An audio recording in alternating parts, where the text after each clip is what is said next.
Hello everyone, इस video में हम लोग क्लास 9 पियर्सन आईआईटी फाउंडेशन से काइनेमेटिक्स के क्लासरूम विंग के क्वेश्चंस को डिस्कस करेंगे। मैंने क्लासरूम विंग इसीलिए कहा क्योंकि इसमें शॉर्ट, वेरी शॉर्ट और ऐसे टाइप लॉन्ग क्वेश्चंस हैं। ये तीनों को मैं एक साथ डिस्कस कर दूंगा। लॉन्ग आंसर टाइप क्वेश्चंस तो मुझे डिस्कस नहीं करना पड़ेगा, वो चूँकि थ्योरी में ऑलरेडी मैंने प्रूफ करा दिया है, क्योंकि सारे प्रूफ वाले और ग्राफ वाले क्वेश्चंस हैं। तो जो भी इसमें इंपॉर्टेंट क्वेश्चंस है मैं इसको करा रहा हूँ। वैसे सबको डिस्कस करूँगा, लेकिन कुछ मेन क्वेश्चंस है उस पर ज़्यादा फोकस करूँगा। ज़्यादा क्वेश्चंस हैं नहीं, इसलिए सारे के सारे मैं क्वेश्चंस तो बहुत सारे हैं, लेकिन ज़्यादातर क्वेश्चंस यूँ ही सॉल्व हो जाएंगे, यूँ ही समझा दिया जाएगा। चलिए शुरू करते हैं। सबसे पहला क्वेश्चन ये वेरी शॉर्ट में आ रहा है।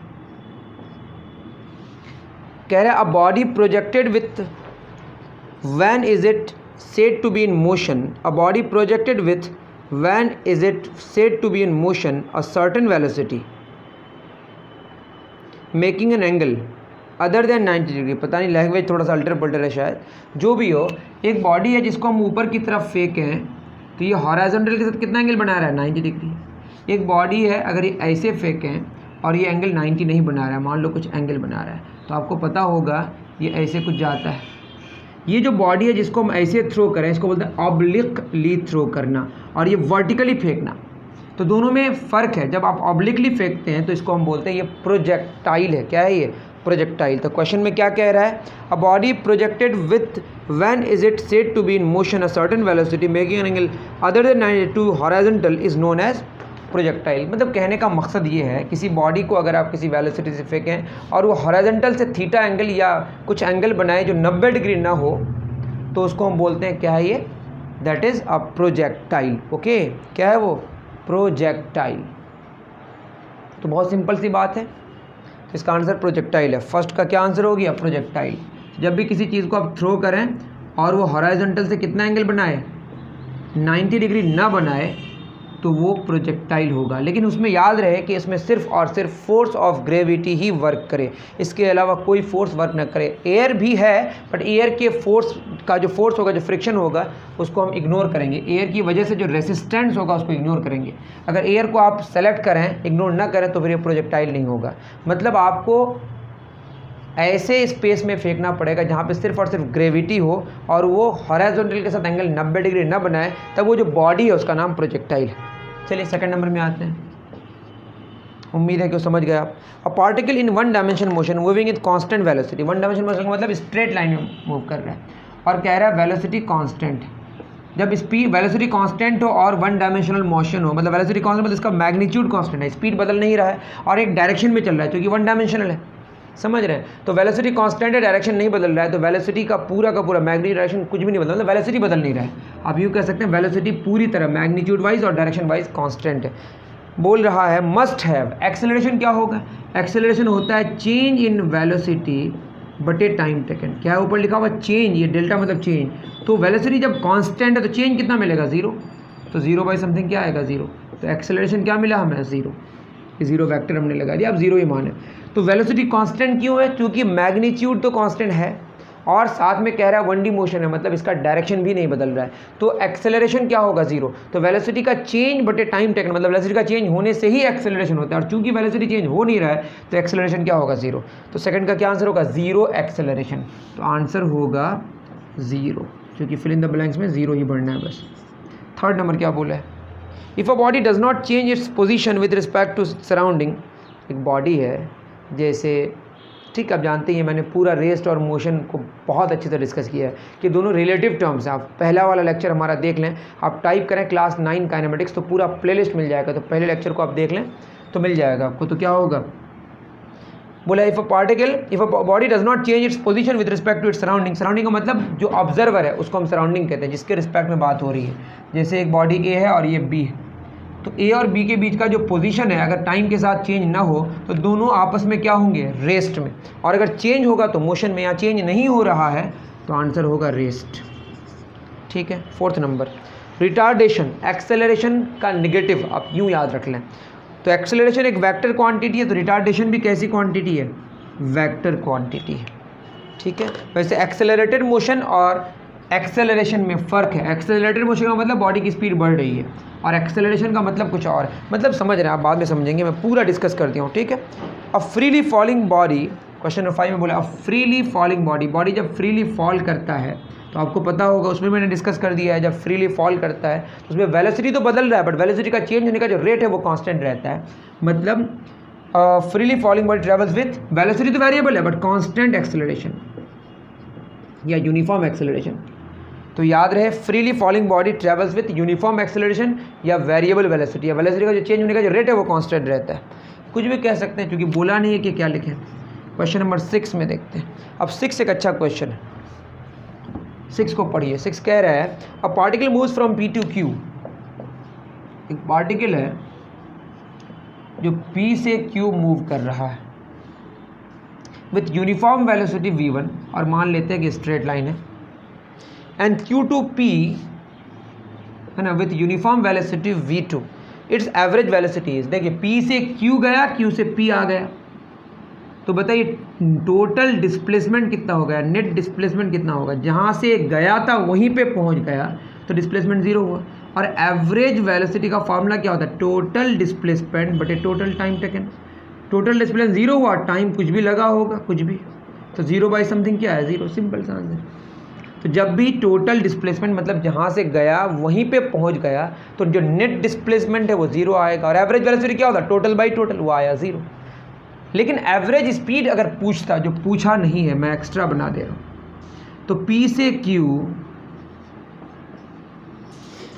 Q मान लेते हैं, P से Q जो डिस्टेंस है वो D है, तो Q से P भी डिस्टेंस D होगा, हम स्ट्रेट लाइन पाथ मान ले रहे हैं। तो स्पीड का फॉर्मूला क्या होता है, डिस्टेंस बाई टाइम, तो टाइम मान लेते हैं T1 लगा, V1 बराबर D बाई T1, D तो D है, तो क्या होगा, टाइम 1 होगा D बाई V1। उसी तरह से Q टू P अगर बोले,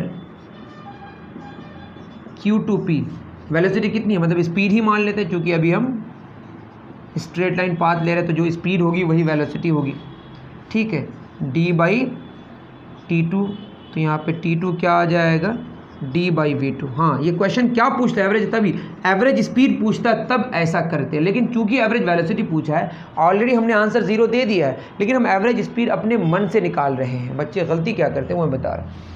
तो एवरेज स्पीड का फॉर्मूला वही टोटल डिस्टेंस कवर्ड बटे टोटल टाइम टेकन। टोटल को टोटल से भाग देने से एवरेज मिलता है, टोटल डिस्प्लेसमेंट को टोटल टाइम टेकन से भाग देंगे तो एवरेज वेलोसिटी मिलेगा, और टोटल डिस्टेंस कवर्ड को टोटल टाइम टेकन से भाग देंगे तो एवरेज स्पीड मिलेगा। तो क्या होगा भाई, टोटल डिस्टेंस कितना, D गया D आया, तो D plus D। Total time कितना टाइम लगा जाने में, D बाई V1, आने में कितना लगा, D बाई V2। D क्या हो गया हमारा 2D, इन दोनों में D common, 1 by V1 plus 1 by V2, D हमारा कैंसिल हो गया, तो 2 बाई, है ना, नीचे क्या होगा, V1 V2 हमारा एलसीएम समझ सकते हैं, या मल्टीप्लाई कर दिया, V1 कैंसिल हो गया, V2 या V2 कैंसिल हो जाएगा, यहाँ V1 ये ऊपर चला जाएगा, दैट इज़ 2V1 V2 बटे V1 प्लस V2। तो एवरेज स्पीड कितना आया, 2V1 V2 by V1 plus V2, ठीक है। लेकिन एवरेज वेलोसिटी कितनी आई, 0। लेकिन आप एकदम ये फार्मूला आपको याद रहता है क्योंकि बहुत फेमस है, और आप मार देते हैं इसको टिक। तो ख्याल में रहें कि एवरेज स्पीड पूछा है या एवरेज वेलोसिटी, दोनों अलग अलग चीज़ है। एवरेज वेलोसिटी में ऊपर डिस्प्लेसमेंट होता है टोटल, और एवरेज स्पीड में टोटल डिस्टेंस कवर्ड होता है। क्योंकि वापस आया तो टोटल डिस्टेंस कवर्ड तो 0 नहीं हुआ, टोटल डिस्प्लेसमेंट 0, मतलब बॉडी चलने के बावजूद डिस्प्लेसमेंट 0 हो सकता है, बट डिस्टेंस 0 नहीं हो सकता है। जब वो चल गया तो कुछ ना कुछ डिस्टेंस कवर होगा। क्वेश्चन नंबर 7 क्या कह रहा है, a body moving along a straight line between 2 places moving with a velocity v1 for first half. 2 places है, मान लेते एक प्लेस का नाम A है, एक का नाम B है, इसको 2 भागों में बांट दिया गया, मान लेते C में, है ना। विद अ वेलोसिटी v1, पहले हाफ में v1 है, for the first half of time, मतलब यहाँ टाइम अगर t लगा तो यहाँ पे भी टाइम क्या लगा, t, क्योंकि आधा टाइम आधा, t/2 भी मान सकते हैं, हमने मान लिया इसको t, इसको t। To travel between the places and with a velocity v2 for remaining half time, एकदम हाफ टाइम है, तो ठीक है। टोटल टाइम अगर आप t मानेंगे तो इसको t/2 मानना पड़ेगा, इसको t/2। हम टोटल टाइम को 2t मान लिए तो इसको t मान लिए, लेकिन जो भी टाइम है जितना इधर है उतना उधर है, टोटल 2t है तो आधा t हो गया, आधा t उधर। तो आधे टाइम में जो वेलोसिटी है वो v1 है, स्पीड v1 है, और आधे जो टाइम बच गए उसमें स्पीड v2 है, यूनिफॉर्मली चल रहा है। इसमें अलग यूनिफॉर्म है, इसमें अलग यूनिफॉर्म है, एक साथ देखा जाए तो यूनिफॉर्म नहीं है। यूनिफॉर्म अगर नहीं भी है तो ये एवरेज आपको मानना पड़ेगा। ए से सी एवरेज में स्पीड कितनी है v1, सी से भी एवरेज में स्पीड कितनी है v2। Then its average velocity is, जो एवरेज वेलोसिटी आएगा वही एवरेज स्पीड आएगा, क्योंकि इस डायरेक्शन को हम पॉजिटिव मान लेते हैं। याद रहे जिस डायरेक्शन में जा रहा है उस डायरेक्शन को अगर पॉजिटिव माने और स्ट्रेट लाइन हो तो जो एवरेज स्पीड आएगा वही एवरेज वेलोसिटी आएगा, तो चिंता करने का कोई विषय नहीं है। तो क्या होगा यहाँ पे डिस्टेंस कितना कवर होगा, स्पीड का फॉर्मूला डिस्टेंस बाई टाइम, ठीक है, टाइम तो यहाँ टी लग रहा है तो d1 क्या आ जाएगा v1 इंटू टी। उसी तरह से यहाँ पे क्या होगा v2 is equal to distance d2 है, नहीं पता, टाइम तो टी ही लग रहा है, तो यहाँ से d2 कितना आ जाएगा v2 इंटू टी। तो हमको डिस्टेंस मिल गया d1 और d2 और टाइम पता है, यहाँ पे t है और यहाँ पे भी t है। तो एवरेज वेलोसिटी क्या होता है, टोटल डिस्प्लेसमेंट बटे total time taken. Total displacement कितना होगा, यहाँ डिस्प्लेसमेंट कितना होगा v1t, वही डिस्टेंस है वही डिस्प्लेसमेंट है, क्योंकि उस डायरेक्शन को हम पॉजिटिव माने जिस डायरेक्शन में जा रहा है और स्ट्रेट लाइन पाथ है, तो दोनों में कोई फर्क नहीं है। तो क्या होगा बोलो, v1t पहले डिस्प्लेसमेंट, फिर डिस्प्लेसमेंट कितना होगा v2t, बस जुड़ जाएगा। क्यों, क्योंकि वापस थोड़े आ रहा है। टोटल टाइम टेकन क्या हो गया बोलिए, टाइम पहले t लगा बाद में भी t लगा, तो यहाँ पे tt common v1 plus v2, नीचे tt क्या हो गया 2t, tt कैंसिल, तो आंसर आया हमारा v1 प्लस v2/2।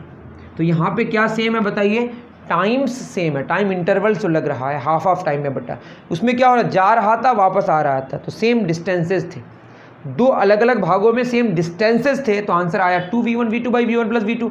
और दो अलग अलग भागों में अगर टाइम इंटरवल्स सेम है तो क्या आंसर आया v1 प्लस v2/2। तो ये डिफ्रेंसिएशन, ये अंतर आपको पता होना चाहिए।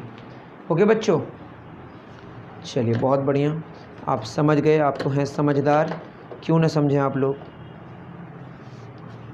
नेक्स्ट क्वेश्चन, क्वेश्चन नंबर 8, ये कह रहा है टाइम ऑफ असेंट और टाइम ऑफ डिसेंट को डिफाइन करें। तो टाइम ऑफ असेंट क्या होता है बताइए, अगर आप किसी बॉडी को ऊपर की तरफ फेंकें, ये एकदम मैक्सिमम हाइट तक जितना टाइम लगता है उसको जाने में, उसको टाइम ऑफ असेंट कहते हैं, और मैक्सिमम हाइट से ग्राउंड तक आने में जितना टाइम लगता है उसको टाइम ऑफ डिसेंट कहते हैं। उसी तरह से अगर आप ऐसे फेंकें तो ये यहाँ तक चढ़ने में जितना टाइम लगता है उसको टाइम ऑफ असेंट कहते हैं, उतरने में जितना टाइम ऑफ डिसेंट कहते हैं। इसको आप अंग्रेजी में अच्छे से लिख लें, आपकी मर्जी कैसे लिखेंगे। क्वेश्चन नंबर 9, इसमें कह रहा है कि कब बॉडी को रेस्ट में कहेंगे और कब बॉडी को मोशन में कहेंगे। तो आप वही क्लास 9 काइनेमेटिक्स बस लिखेंगे तो प्लेलिस्ट पूरा मिल जाएगा, आप वहाँ से अच्छे से देख लीजिए। अच्छे से लिखेंगे तो क्लास 9 काइनेमेटिक्स पियर्सन भी लिख दें तो आपको मिलना तय है, या class 9 kinematics rest and motion तो आपको लेक्चर ही मिल जाएगा, ठीक है। क्वेश्चन नंबर 10, इसमें कह रहा है what are scalar and vector quantities, अच्छे से डिस्कस कर दिए हैं, देख लीजिए आप, है ना। क्वेश्चन नंबर 11, डिस्कशन किया हुआ है, आप प्लेलिस्ट में जाइए आपको समझ आ जाएगा। Does the velocity remain the same in case of uniform circular motion. 11 में कह रहा है क्या यूनिफॉर्म सर्कुलर मोशन में वेलोसिटी सेम रहता है। तो यूनिफॉर्म सर्कुलर मोशन का क्या मतलब है कि बॉडी सर्कल में चले और स्पीड अगर यहाँ v है तो यहाँ पे भी v है, यहाँ पे भी v है, यहाँ पे भी v है और यहाँ पे भी v है, हर एक इंस्टेंट में इसकी स्पीड कितनी है v है। लेकिन आप खुद बताइए चेंज क्या हो रहा है, डायरेक्शन, स्पीड तो चेंज नहीं हो रहा है। यूनिफॉर्म सर्कुलर मोशन का मतलब यूनिफॉर्म स्पीड है, मोशन यूनिफॉर्म नहीं है, नाम का है बस है uniform circular motion. Uniform motion लिखा हुआ ज़रूर है बट ये यूनिफॉर्म मोशन नहीं है। यूनिफॉर्म मोशन कब होता है, जब बॉडी स्ट्रेट लाइन पाथ में चले और अपना स्पीड न बदले। ये अपना स्ट्रेट लाइन पाथ में तो नहीं चल रहा है, ये सर्कुलर मोशन में चल रहा है, स्पीड नहीं बदल रहा है, लेकिन चूंकि डायरेक्शन बदल रहा है इसलिए वेलोसिटी बदल रहा है, मतलब नॉन यूनिफॉर्म मोशन होगा, नॉन यूनिफॉर्म वेलोसिटी होगा। तो वेलोसिटी चेंज हो रहा है किसकी वजह से, वेलोसिटी के डायरेक्शन के चेंज होने की वजह से। हाँ, स्पीड चेंज नहीं हो रहा है, ये बिल्कुल सही बात है। यूनिफॉर्म सर्कुलर मोशन में स्पीड नहीं बदलता, अगर यहीं पे नॉन यूनिफॉर्म सर्कुलर मोशन बोलता तो स्पीड भी बदल रहा होता। तो आप समझ गए, यूनिफॉर्म सर्कुलर मोशन में स्पीड बदलता है नहीं, स्पीड बदलता नहीं है, लेकिन डायरेक्शन बदलता है और डायरेक्शन के बदलने की वजह से वेलोसिटी बदलता है, और जब वेलोसिटी बदलेगा तो उस पर एक्सेलरेशन होगा, ठीक है। ये भी मैंने डिस्कस कर दिया ही होगा, आप देख लीजिए प्लेलिस्ट में जाके detailed. Question 12, what are the CGS and MKS unit of distance and displacement. कोई बात है, डिस्टेंस और डिस्प्लेसमेंट का सीजीएस यूनिट मांगा है, तो सी से क्या होता है पता है आपको, सेंटीमीटर, जी से ग्राम और एस से सेकंड। तो सेंटीमीटर डिस्टेंस का भी यूनिट होगा और डिस्प्लेसमेंट का भी होगा, क्योंकि दोनों ही लेंथ है। और एमकेएस बोला है तो आपको पता ही होगा एम से क्या होता है, मीटर, ठीक है। तो मीटर डिस्टेंस का भी होगा और डिस्प्लेसमेंट का भी होगा। तो डिस्टेंस और डिस्प्लेसमेंट दोनों का एमकेएस यूनिट मीटर होगा और डिस्टेंस और डिस्प्लेसमेंट दोनों का सीजीएस यूनिट सेंटीमीटर होगा, जहाँ पे सी और एम दोनों छोटा है, सी कैपिटल मत कर दीजिएगा। उसके बाद what is meant by time of flight, question number 13 में बोला है what is mean by time of flight. एक बॉडी अगर आप ऊपर फेंके तो जाके वो वापस जो आएगा मैक्सिमम हाइट से गया, स्पीड 0 हुई, वापस यहाँ आया, इस पूरे प्रोसेस में जितना टाइम लगा इसको बोलते हैं टाइम ऑफ फ्लाइट। या यूँ समझें, अगर इसको ऐसे थ्रो करें तो ऐसे आया गया फिर जाके वापस आया, पूरे में जो टाइम लगा उसको टाइम ऑफ फ्लाइट कहते हैं। मतलब जब तक वो हवा में रहता है, हवा को अभी इग्नोर करते हैं, उसमें जो टाइम लगता है उसको बोलते हैं time of flight. Why is distance called scalar quantity and displacement vector quantity. ये पूरा डिस्कशन किया हुआ है, डिस्टेंस में मैग्नीट्यूड होता है, डिस्प्लेसमेंट में मैग्नीट्यूड होता है, बट आई एम सॉरी, हाँ ठीक है, लेकिन डिस्प्लेसमेंट में डायरेक्शन होता है और वो वेक्टर के एडिशन को फॉलो करता है, और जो डिस्टेंस है वो उसमें डायरेक्शन नहीं होता और वेक्टर के एडिशन को फॉलो नहीं करता है, इसकी वजह से स्केलर वेक्टर की बात होती है। What is uniform circular motion, पूरा डिस्कस किए हुए हैं, हमने बता भी दिया अभी। CGS and MKS unit of velocity and speed, वही CGS में सेंटीमीटर पर सेकेंड आएगा और MKS में मीटर पर सेकेंड आएगा। क्यों? CGS में सेंटीमीटर ग्राम सेकेंड, ऐसे metre gram second, metre kilogram second, समझ रहे हैं ना। तो ये सब इजी क्वेश्चन है, 16 नंबर बना लीजिएगा। 17 which physical quantity is plotted on x axis for all types of graphs representing motion of a body. देखिए आप खुद भी बोले, जब भी कोई ग्राफ बनाते हैं तो ज़्यादातर केस में हम एक्स एक्सिस में क्या लेते हैं, टाइम, लेकिन ये लेना कोई ज़रूरी नहीं है। अक्सर ऐसा लेते हैं कि जब भी कोई ग्राफ बने तो एक्स एक्सिस में हम टाइम एक्सिस लेते हैं, और याद रहे एक्सिस की भी एंगल 90 डिग्री होना ज़रूरी है। ये ज़रूरी नहीं है कि आप एक्स एक्सिस में टाइम लें, बट ये अक्सर लेते हैं, तो आंसर यहाँ टाइम ही होगा। Why what is mean by acceleration retardation, ये सब पढ़ा चुके हैं। One is the body said to be zero acceleration, जब वेलोसिटी कांस्टेंट रहेगा, ये सब डिस्कशन करने का कोई मतलब नहीं कर चुके। One body is drop from the top of a tower and the other is projected vertically upwards, can the acceleration due to gravity be same. 20 number में कह रहा है कि एक को छोड़े ऊपर से और एक नीचे से ऊपर गया, है ना, एक को नीचे छोड़े और एक नीचे से ऊपर जा रहा है, तो जब हवा में रहता है दोनों पर एक्सेलरेशन सेम होता है। आपको पता ही होगा एक्सेलरेशन ड्यू टू ग्रेविटी जो जी होता है वो हमेशा किधर होता है, डाउनवर्ड्स, बॉडी ऊपर जाए या बॉडी नीचे आए, एक्सेलरेशन ड्यू टू ग्रेविटी हमेशा नीचे होता है और इसका वैल्यू कांस्टेंट होता है near to the surface of earth, तो दोनों का सेम होगा। Give the examples of bodies moving under the influence of gravity, ये आप खुद दे सकते हैं। What is the acceleration of body when the velocity जब कांस्टेंट रहता है तो एक्सेलरेशन क्या होगा, जीरो। आसान क्वेश्चन था। व्हाट इज द ट्रेजेक्ट्री, जब किसी बॉडी को हम थ्रो करते हैं ऊपर की तरफ या ऑब्लिकली थ्रो करते हैं, वो जो रास्ता बनाता है उस रास्ते का नाम है ट्रेजेक्ट्री। ठीक है, सब कहानी ईजी थी तो मैं इसको ऐसे ही डिस्कस कर दिया। अब आता है शॉर्ट में। शॉर्ट हमारा 24 शॉर्ट आंसर क्वेश्चन में 24 से शुरू हो रहा है, इसमें अच्छे अच्छे क्वेश्चन थोड़े मिलेंगे। Derive an expression for maximum height reached when a body is projected vertically upwards. तो क्वेश्चन में कह रहा है इसको हमने वर्टिकली अपवर्ड्स फेंका, मान लेते हैं u वेलोसिटी से, और यहाँ पे जाके उसकी वेलोसिटी 0 हो गई, और इसकी मैक्सिमम हाइट जो भी है इसको हमने h मान लिया या कैपिटल H मान लिया, आपकी मर्जी है। मैक्सिमम हाइट क्यों है, क्योंकि जाके यहाँ पे स्पीड 0 होगी, इससे ऊपर नहीं जा सकता, अब ये नीचे ही आएगा घूम के। ठीक है, क्या फॉर्मूला लगा लेंगे, v² माइनस u² बराबर 2s। ये क्यों लगा पा रहे हैं, जब इसको थ्रो करते हैं तो इसमें जो एक्सेलरेशन है वो बस एक्सेलरेशन ड्यू टू ग्रेविटी है, मतलब एक्सेलरेशन ड्यू टू ग्रेविटी जो कि कांस्टेंट है, वो नीचे की तरफ होता है। a बराबर हम नेगेटिव g ले लेते हैं, ऊपर को हम पॉजिटिव मान लेते हैं, तो क्या होगा, फाइनली इसकी वेलोसिटी 0 हो गई, u तो u है, एक्सेलरेशन नीचे की तरफ है तो नेगेटिव g होगा क्योंकि ऊपर पॉजिटिव मान है, और s हमारा h, तो क्या हो गया, ये तो 0 है। याद रहे u² के पीछे माइनस लगा हुआ है, u में नहीं लगा हुआ है, -2gh, माइनस माइनस ये कैंसिल हो गया, तो u² बराबर 2gh, या h बराबर क्या आ गया, u² / 2g।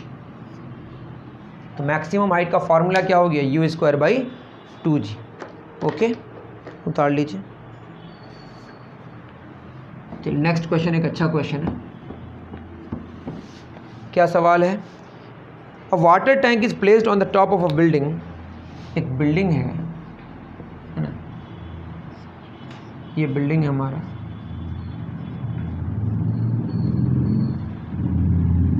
इस पे एक वाटर टैंक है, जो भी तो बहुत ख़राब बना रहे हैं, ये वाटर टैंक, वाटर ओवरफ्लो करेगा तो यहाँ से गिरेगा। ठीक है, इसकी हाइट हम x मान लेते हैं। From tank was found to be, और ये जो है ना बिल्डिंग की हाइट 19 मीटर, और वाटर यहाँ जो गिरा, इसको गिरने में टाइम लग रहा है 2 सेकेंड्स का, और एक्सेलरेशन ड्यू टू ग्रेविटी का वैल्यू बोला है 10 मीटर पर सेकेंड स्क्वायर लीजिए। तो क्वेश्चन में कह रहा है find the height of the tank, tank की हाइट मांगा है। कौन सा फॉर्मूला लगाएं भाई, कौन सा फॉर्मूला लगाना बेहतर होगा बताइए आप ही। चलिए बना लेते हैं, इसमें क्या है, बहुत टफ थोड़ा है। तो ये 19 मीटर है हमारा, है ना, और ये एक्स, एस बराबर क्या होगा, you t plus half a t square. S कितना होगा, हम मान लेते हैं ऊपर अगर पॉजिटिव माने तो नीचे निगेटिव मानना पड़ेगा, वैसे नीचे भी मान सकते थे, कोई बात नहीं। ये 19 प्लस एक्स है ना, लेकिन निगेटिव में होगा क्योंकि नीचे की तरफ जा रहा है। इतना ही डिस्टेंस कवर करेगा ना, कौन, वाटर का टैंक से जो पानी ओवरफ्लो किया वो, है ना। जैसे नेगेटिव क्यों लगा है, क्योंकि डिस्प्लेसमेंट है ये। यू कितना है, इनिशियली इसकी वेलोसिटी 0 है, ये तो पूरा ही 0 हो जाएगा। हाफ एक्सेलरेशन कितना हो जाएगा 10, बट नेगेटिव 10 होगा क्योंकि एक्सेलरेशन किधर है, बोले नीचे की तरफ। और टाइम कितना लगा, ये लगा हमारा 2 उसका स्क्वायर, यहाँ से लगा, ऐसा तो नहीं यहाँ से लगा, इसलिए कोई इशू नहीं, पूरा ले सकते हैं। 2 5 10, ये नेगेटिव कैंसिल हो गया, तो 19 प्लस एक्स बराबर 2 दूना 4 5 20। एक्स कितना हो जाएगा, 2 दूना 4 4 5 20, 20 माइनस 19 कितना मीटर, 1 मीटर। कितना आ गया हमारा, 19 मीटर आंसर। कहीं गलती तो नहीं हुई, आई थिंक सही है सारी चीज़ें। कितना आया, 1 मीटर, कोई दिक्कत की बात नहीं है, उतार लीजिए। चलिए नेक्स्ट क्या कह रहा है, ये कह रहा है what are the different types of motion, given example for each. इसके लिए आपको लेक्चर्स देख लेना सही होगा। Derive an expression for time taken by a body which is thrown vertically upwards to reach maximum height. मान लेते यू वेलोसिटी से फेंका गया और यहाँ पे आके वेलोसिटी 0 हो गई, और ये हाइट मान लेते हैं h, तो जो टाइम लगा वो कितना लगा, t टाइम लगा मान लेते। तो v बराबर क्या होता है बोलिए, u प्लस ए टी। तो v तो 0 हो गया, u है और a नेगेटिव g, अभी बताए जो टाइम लगा वो t है। ये इस पार आ जाएगा तो जी टी बराबर u, तो टाइम कितना हो गया, u बाई जी। अगर u नोन है तो u बाई जी से हमारा काम बन जाएगा। h नोन होगा तो कुछ और लगाना पड़ेगा। s बराबर क्या होगा, you t plus half a t square. S h है, u है, और टाइम u बाई जी है प्लस हाफ माइनस जी, और यहाँ पे टाइम फिर u बाई जी कैसे पुट करेंगे, तो निकालना है U T minus half G T square. यहाँ से क्वाड्रेटिक इक्वेशन आएगा, फिर सॉल्व करना पड़ेगा, तो इसको छोड़ रहे, इससे काम चला रहे, टी बराबर u बाई जी, ठीक है ना। बहुत बढ़िया। अब आता है 28 में, ये समझ आ गया, u बाई जी इसका आंसर आया। 20 क्या बोला, if a runner with a certain initial velocity moves with uniform acceleration. एक रनर है दौड़ने वाला जो कुछ एक्सेलरेशन से चल रहा है, कांस्टेंट है, uniform acceleration, in such a way that he covers 200 centimetre in second. तो एस सेकेंड कितना दिया हुआ है, 200 सेंटीमीटर। आप इसके लिए मेरे लेक्चर देख सकते हैं, इक्वेशंस ऑफ मोशन, उसमें मैंने डिस्कस कर दिया है, आई थिंक सो, मुझे जहाँ तक याद है, ठीक है। वो nth में कितना में बताइए, वो nth सेकंड में, कितना सेकंड में, nth सेकंड का मतलब है, जैसे बोलो थर्ड सेकंड, थर्ड का मतलब 3 सेकंड से लेकर 2 सेकंड से लेकर 3 सेकंड। जैसे मैं बोलूँ ये 0 है, ये 1 है, ये 2 सेकंड है, तो 0 से 1 ये फर्स्ट सेकंड, 1 से 2 सेकंड, 2 से 3 थर्ड सेकंड, 4 से 5 फिफ्थ सेकंड, समझ रहे हैं। तो सेकंड का मतलब हो गया 1 सेकंड से लेकर 2 सेकंड, ठीक है। उस 1 सेकंड में 200 सेंटीमीटर डिस्टेंस ट्रेवल किया। इसका फॉर्मूला होता है एस nth का u plus a by 2n minus 1, ठीक है। तो यहाँ पे initial velocity u a by 2 into 2 minus 1 बराबर 200 सेंटीमीटर, या 2 मीटर लिख देते हैं, ठीक है। 2 दूना 4 में 1 गया 3a बाई 2, तो u plus 3a by 2 is equal to 2 metre में ले ली। उसके बाद बोला 4th सेकंड में 220 सेंटीमीटर, एस 4th 220 सेंटीमीटर, तो ये हो जाएगा u plus a by 2 into 4 minus 1 2.2 metre, तो ये होगा u प्लस 4 दूना 8 में गया 7a by 2 is equal to 2.2। ये सेकंड इक्वेशन हो गया। क्वेश्चन में कह रहा है इनिशियल वेलोसिटी मतलब u मांगा है और एक्सेलरेशन मांगा है, निकल जाएगा। तो क्या कर रहे हैं, u plus 3a/2 is equal to 2, u plus 7a/2 2.2 को घटा दे रहे हैं, ये कैंसिल हो गया, 3 में 7 गया, माइनस 4a/2 ये आ जाएगा 0.2 नेगेटिव में। तो क्या हो जाएगा, a इज इक्वल टू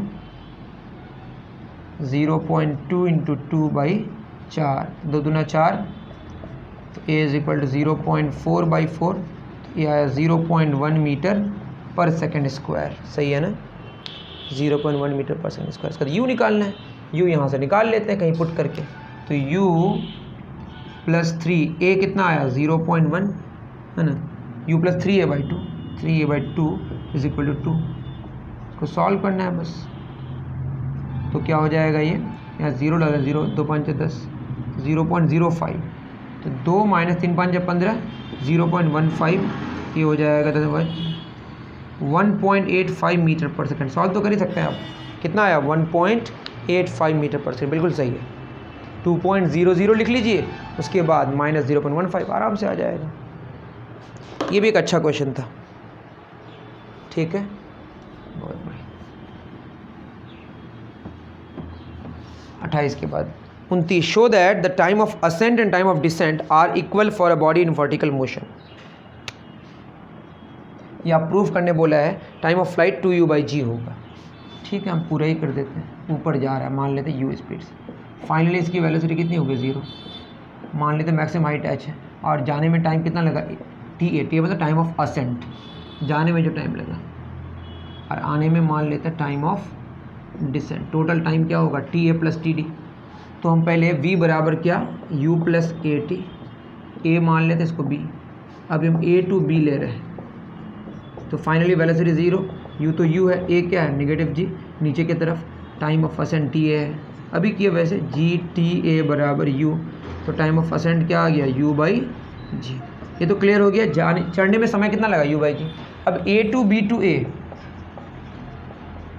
समझ रहे हैं, मतलब a से b गया फिर b से a आया, तो s बराबर क्या ut plus half at square. आप खुद बोलिए, वापस अगर यहीं आ गया तो डिस्प्लेसमेंट कितना हो गया 0, ये तो डिस्टेंस नहीं है, डिस्प्लेसमेंट है, ut u है, और टाइम निकालेंगे plus half acceleration negative g into T square, और ये टोटल टाइम होगा, इसको मान लेते हैं time of flight ta plus td, है ना। तो यहाँ पे हम कैपिटल T ले लेते हैं, जाने में और आने में टोटल टाइम t लगा, तो क्या हो जाएगा, ये हाफ जी टी स्क्वायर इस पर आएगा, तो GT²/2 बराबर ut। एक टी कैंसिल हो जाएगा, क्यों, क्योंकि टाइम पीरियड तो 0 नहीं होगा ना, जाने में आने में टाइम तो लगेगा, इसीलिए इसको हम कैंसिल कर सकते हैं। अगर ये 0 होता तो काट नहीं सकते थे, जानते हैं ना, 0 को 0 से काट नहीं सकते। तो क्या हो जाएगा, t बराबर ये 2 उधर से 2u/g, तो पूरा टाइम 2u/g लगा, और चढ़ने में कितना लगा u/g। तो टाइम ऑफ डिसेंट का क्या फार्मूला होगा, total time minus time of ascent. Total time कितना लगा 2u/g, और ये कितना u/g, तो ये कितना हो गया u/g। समझ रहे हैं। तो चढ़ने में समय कितना लगा u/g, और उतरने में भी कितना समय लगा u/g, जो कि बराबर है। या चढ़ने और उतरने में टोटल टाइम कितना लगा 2u/g, दोनों ही प्रूफ करने बोला था, दोनों सब कुछ मैंने समझा दिया, ठीक है। उसके बाद बोला derive v is equal to u plus at। तो आप मेरे इक्वेशंस ऑफ मोशन के लेक्चर्स को देख लें, लेक्चर को, एक ही लेक्चर है शायद, है ना, तो आपको समझ आ जाएगा। तो उसको डेरिवेशन मैं नहीं कर रहा हूँ यहाँ। नेक्स्ट क्या है 31, the driver of a TGV travelling. TGV क्या होता है, ट्रेन और ग्रांडे विटिस, फ्रेंच में बोला जाता है हाई स्पीड ट्रेन को।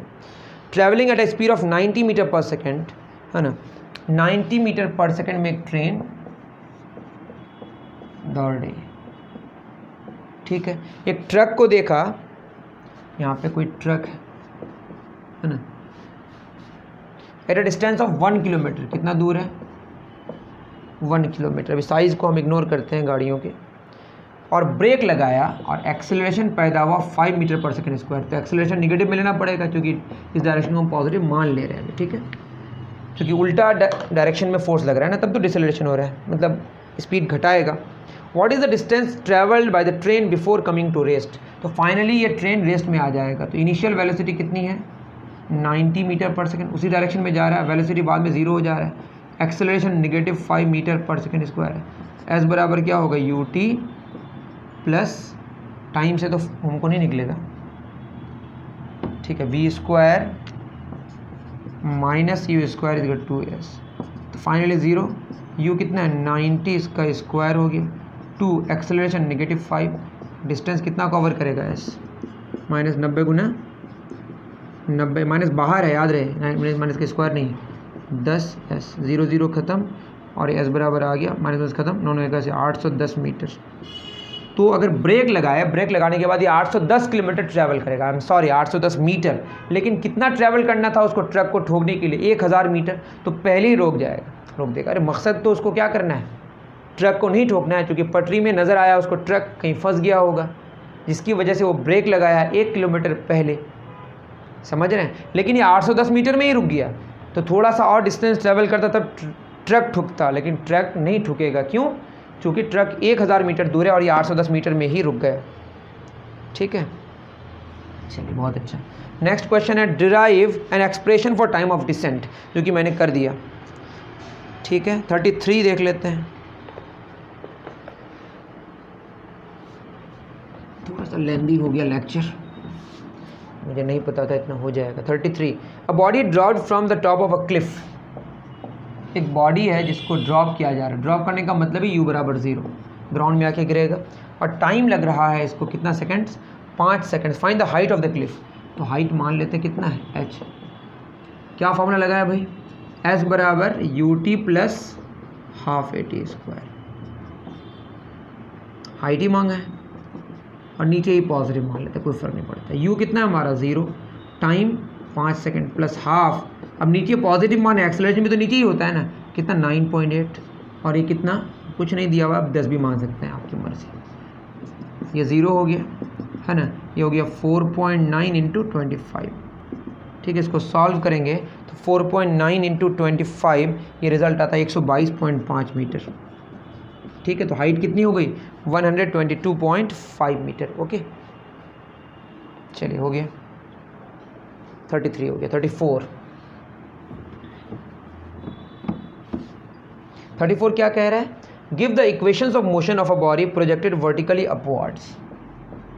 देखिए बॉडी को अगर हम ऊपर की तरफ फेंकें तो इनिशियली u होगा, है ना, लेकिन एक्सेलरेशन क्या होगा हमारा नेगेटिव जी, तो v बराबर u प्लस ए टी, बस आपको क्या करना है, u तो u है, a की जगह माइनस जी पुट कर देना है, उसके बाद उसी तरह से जितने सारे इक्वेशंस हैं वहाँ पे a बराबर माइनस जी पुट कर देना है, ख़त्म कहानी, और कुछ है नहीं।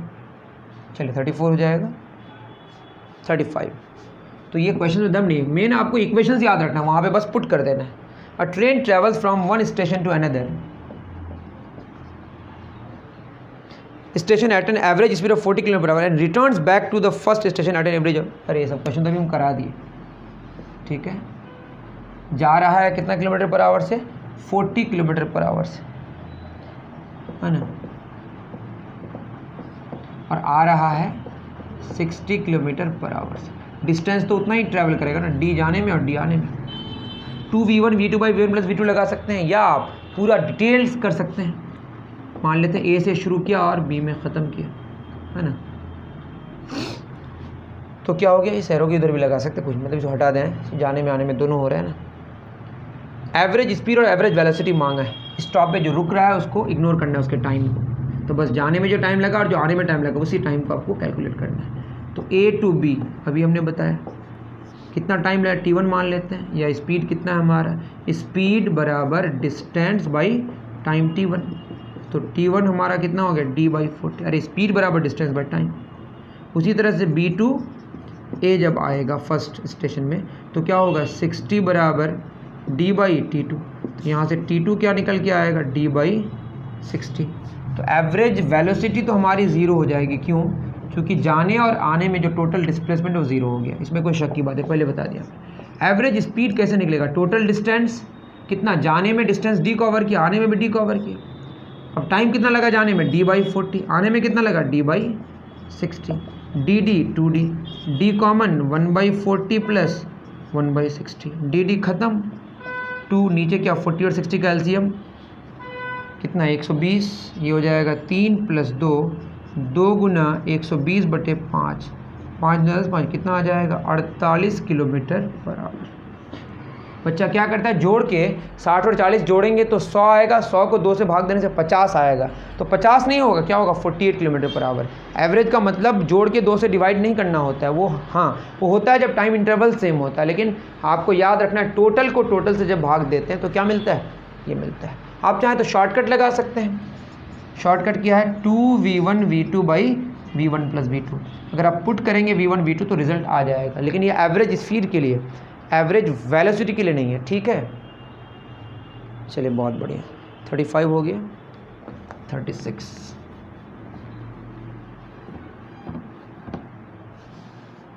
From the velocity time graph, एक ग्राफ दिया हुआ है जो कि वेलोसिटी और टाइम के बीच है, टाइम और किसके बीच, वेलोसिटी के बीच। वेलोसिटी क्या है, मीटर पर सेकंड में, और टाइम है हमारा सेकंड में, और ग्राफ कुछ यूँ, यहाँ 20 मीटर पर सेकंड है, यहाँ -20 है, यहाँ 2 सेकंड है, यहाँ 0 है और यहाँ पे 4। तो हम अच्छे से नहीं बना पा रहे हैं, आप देख लीजिए। For a body projected vertically upwards, ऊपर की तरफ फेंका गया। जब आप किसी बॉडी को ऊपर की तरफ फेंकते हैं तो बताइए यहाँ पे स्पीड मान लेते हैं 20 मीटर पर सेकंड है, तो 1 सेकंड के बाद कितनी हो जाएगी, 10 मीटर पर सेकंड। अगर हर एक सेकंड में इसकी स्पीड 10 मीटर पर सेकंड कम हो तो फाइनली 0 हो जाएगी। फिर नीचे आएगी, तो नीचे आएगी तो वही 1 सेकंड के बाद 10 हो जाएगा, लेकिन नीचे आने की वजह से ऊपर को पॉजिटिव माने तो नीचे को नेगेटिव मानना पड़ेगा। फिर 1 सेकंड क्या हो, -20 मीटर पर सेकंड। इसी तरह से कहानी होती है। तो वही कहानी हो रही है, देखिए 20 मीटर पर सेकंड था शुरू में, ठीक है। 1 सेकंड के बाद यहाँ पे मान लेते हैं 10 मीटर पर सेकंड हो गया, फिर 1 सेकंड के बाद कितना हो गया 0, फिर 1 सेकंड के बाद -10, मतलब डायरेक्शन बदल गया। तो पहला क्वेश्चन में कह रहा find the velocity of projection. तो बताइए 20 मीटर पर सेकंड से उसको ऊपर थ्रो किए, बट स्पीड तो घट रहा है ना, तो 20 से 10 हुआ, 10 से 0 हुआ। और चूंकि वेलोसिटी ले रहे हैं तो यहाँ पॉजिटिव और निगेटिव की भी बात करेंगे। ऊपर जाने से देखिए पॉजिटिव भी पॉजिटिव, घट तो रहा है लेकिन पॉजिटिव भी पॉजिटिव है, लेकिन यहाँ पे निगेटिव है, यहाँ बढ़ रहा है स्पीड लेकिन वेलोसिटी इज निगेटिव है। क्यों, क्योंकि यहाँ पे वेलोसिटी लिया तो वेलोसिटी के हिसाब से बात करेंगे ना। मैं फिर कह रहा हूँ, यहाँ 20 मीटर पर सेकंड है, फिर 10 मीटर पर सेकंड है, फिर 0 मीटर पर सेकंड है, फिर -10 मीटर पर सेकंड है, मतलब स्पीड बढ़ा लेकिन वेलोसिटी तो घटते ही रहा है। फिर -20 मीटर पर सेकंड हो गया, वेलोसिटी का लगातार घटना हो रहा है, ठीक है। तो शुरू में कितनी है 20 मीटर पर सेकंड, तो 20 मीटर पर सेकंड से इसको थ्रो किया गया, सिंपल सी बात। सेकंड में क्या कह रहा है, मैक्सिमम हाइट बोला है। देखिए यहाँ पे ये मैक्सिमम हाइट मांगा है, तो यहाँ पे वेलोसिटी 0 हो गई जाके। टाइम कितना लगा 2 सेकंड। इनिशियल वेलोसिटी कितनी है 20 मीटर पर सेकंड, तो u है 20 मीटर पर सेकंड, और एक्सेलरेशन तो वही होगा, यहाँ से निकल जाएगा, है ना। 20 देखिए फाइनली कितना 0, फाइनली 0 और इनिशियल 20, तो 0 - 20 वेलोसिटी का चेंज मेरा टाइम टेकन कितना सेकंड लगा 2 सेकंड, तो -10 मीटर पर सेकंड स्क्वायर। ए भी निकल गया। हमको मैक्सिमम हाइट निकालना है, तो यहाँ से यहाँ तक जो हाइट लगेगा एच मान लेते हैं, तो एस बराबर ut plus half AT square. Time तो पता है एस एच है, u हमारा 20 है, टाइम 2 लगा, हाफ एक्सेलरेशन -10 है, टाइम 2 है। पुट कर दिए, 2 5 10 कितना 40, 2 दूना 4 5 20, तो कितना मीटर हुआ हमारा 20 मीटर। तो मैक्सिमम हाइट हमारा आया 20 मीटर, और शुरू में कितना में फेंके थे 20 मीटर पर सेकंड में। कितना फेंके थे 20 मीटर पर सेकंड। देख लेते भाई 36 नंबर सही है। 37 इजी क्वेश्चन है।